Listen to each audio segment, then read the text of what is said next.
הלמה מריה! הלמה מריה, זאת גברת שמיט. היכנסי! אני כבר כמעט במיטה. הקפטן נוסע מחר לווינה. הנה הבד שהוא הזמין בשביל הבגד החדש שלך. כמה נחמד מצידו.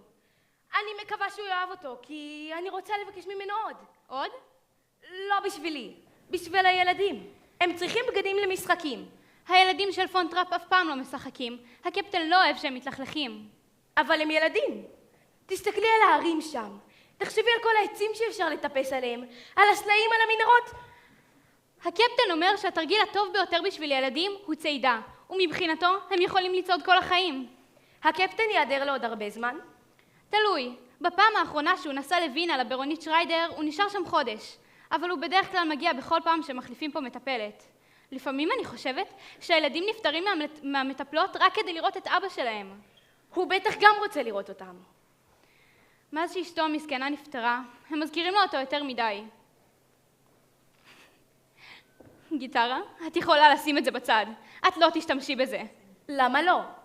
הקפטן לא רוצה פה מוזיקה. הוא לא רוצה מוזיקה? איזה מין בן אדם הוא? פעם הוא אהב מוזיקה. היו פה ערבים נפלאים. אשתו הייתה שרה, והוא היה מנגן על הגיטרה.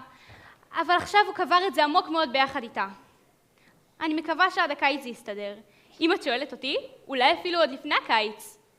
איך זה יסתדר? הברונית שריידר והוא... זה נפלא! לילדים שוב תהיה אימא! כן.